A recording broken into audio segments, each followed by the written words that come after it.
থেকে এসে এরকম একটা রাজনৈতিক দল তৈরি করতে কেন?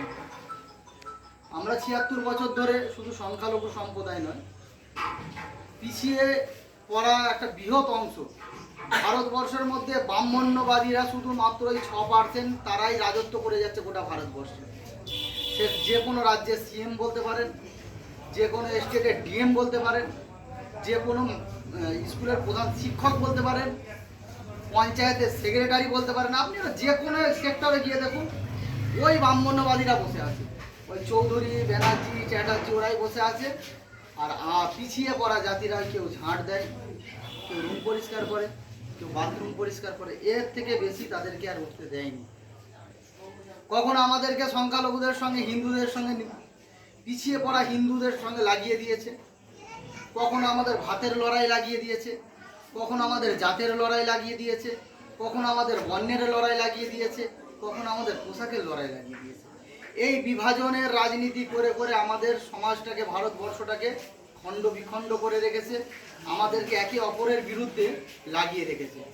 তাই আব্বাস সিদ্দিকী ভাইজান দেখলেন যে একটা প্ল্যাটফর্ম দরকার যেখানে প্রতিটা বঞ্চিত মানুষ এসে তার কথাটা বলতে পারবে। প্রতিটা বঞ্চিত মানুষ সে হতে পারে এসসি, হতে পারে এসটি, হতে পারে মাইনরিটি, হতে পারে আদিবাসী, হতে পারে দলিত, যে কোনো সম্প্রদায়ের হতে পারে, সে যেন তার কথাটা একটা প্ল্যাটফর্ম দিয়ে বলতে পারে, সরকারকে তার মেসেজটা যেন সরকারকে সরাসরি পৌঁছে দিতে পারে, এমন একটা প্ল্যাটফর্ম প্রয়োজন আছে।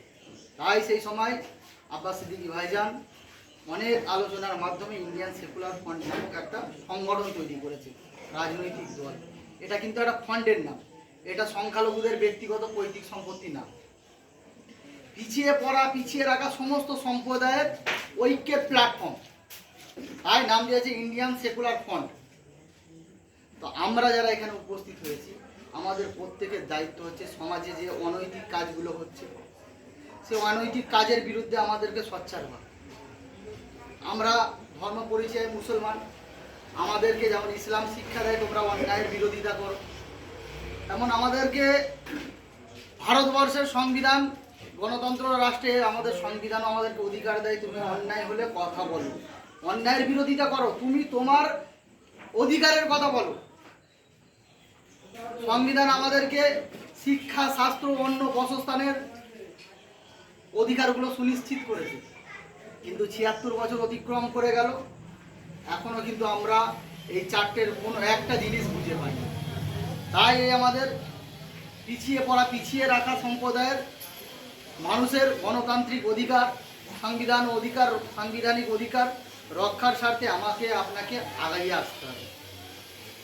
আমরা যখন আগিয়ে আসব, যারা এই সমাজগুলোকে বুঝিয়ে, ভুল বুঝিয়ে নিজেদের স্বার্থ সিদ্ধি করছিল, তাদের কষ্ট হবে, কেন তাদের আঁতে ঘা পড়বে, তাদের কষ্ট হবে।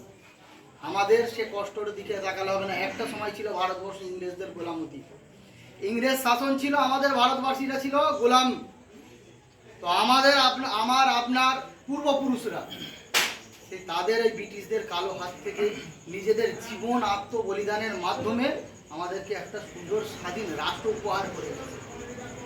ধীরে ধীরে ওই ইংরেজদের দালাল আবার এই ভারতবর্ষটাকে তথা পশ্চিমবাংলাকে গ্রাস করতে শুরু করেছে।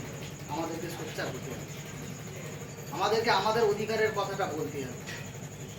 আপনারা যারা এখানে উপস্থিত হয়েছেন প্রত্যেকে দায়িত্ব, আপনারা আপনাদের মেরুদণ্ডটাকে শক্ত রেখে অন্যায়ের সঙ্গে আপোষহীন এই সংগ্রামে আসুন, একজন সৈনিক হয়ে নওশাদ সিদ্দিকীর হাতকে মজবুত করুন। আগামী দিনে আপনার গ্রামকে নেতৃত্ব দেওয়ার জন্য আপনাদের মাঝখান থেকে নেতা তৈরি হবে। নওশাদ সিদ্দিকী, আব্বাস সিদ্দিকী একা নেতা নয়, আপনারা প্রত্যেকে নওশাদ সিদ্দিকী। তাই আপনার মাঝখান থেকে নওশাদ সিদ্দিকী উঠে আসবে, আপনাদের মাঝখান থেকে নেতা তৈরি হবে, যে নেতা আগামী দিনে এই মহিয়ারি পঞ্চায়েতের বুকে নেতৃত্ব দেবে।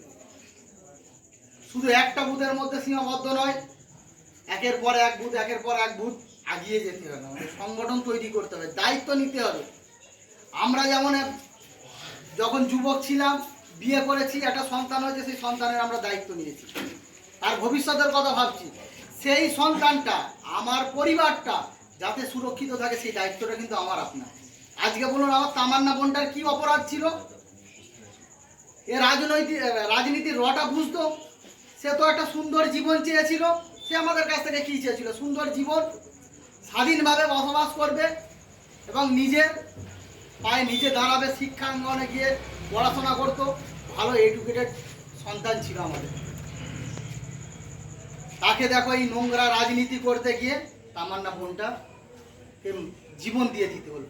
আপনি সুনিশ্চিত হতে পারবেন যে কালকে আপনার আমার বাচ্চাটা স্বাধীনভাবে এই সমাজে বিচরণ করতে পারবে? আপনি এই সুনিশ্চিত হতে পারবে কালকে আপনার বোন বাড়ি থেকে বেরোবে, আবার সে সন্ধ্যাবেলা ভালোভাবে আবার বাড়ি ফিরতে পারে? তাই এই সমাজ ব্যবস্থাটাকে পরিবর্তন করার জন্য নওশাদ সিদ্দিকী সাহেব আপনাদেরকে আহ্বান করছে, আসুন। ক্ষমতা দখলের জন্য নয়, সমাজ পরিবর্তনের লড়াইয়ে আমরা নেমেছি। আসুন, এই লড়াইটাকে সংগঠিত করার ক্ষেত্রে আপনাদের সকলের ভূমিকা অগ্রাধিকার পাবে। আপনাদের সকলের ভূমিকা খুব প্রয়োজন। নওশাদ সিদ্দিকী আপনার পাড়ায় এসে আপনার পাড়ার সমস্যাটাকে সমাধান করতে পারবে না। আপনার পাড়ার, আপনার বাড়ির, আপনার এলাকার, আপনার এই পঞ্চায়েতের সমস্যাগুলো আপনাদেরকেই সমাধান করতে হবে। তাই আপনাদের মাঝখান থেকে আগামী দিনে নেতা তৈরি হবে। আমি আর বেশি কথা বলবো না, কারণ হচ্ছে আমার একটা কাজ আছে, সপ্তাহে একটা কাজ থাকে, বিশাল কাজ, তো আমাকে বেরিয়ে যেতে হবে। তাই আমার সংক্ষেপে দু একটা কথা আপনাদের সামনে রাখলাম। সকলকে সংগ্রামী অভিনন্দন জানিয়ে ইনকিলাব জিন্দাবাদ, ইন্ডিয়ান সেকুলার ফ্রন্ট জিন্দাবাদ, নওশাদ সিদ্দিকী সাহেব জিন্দাবাদ।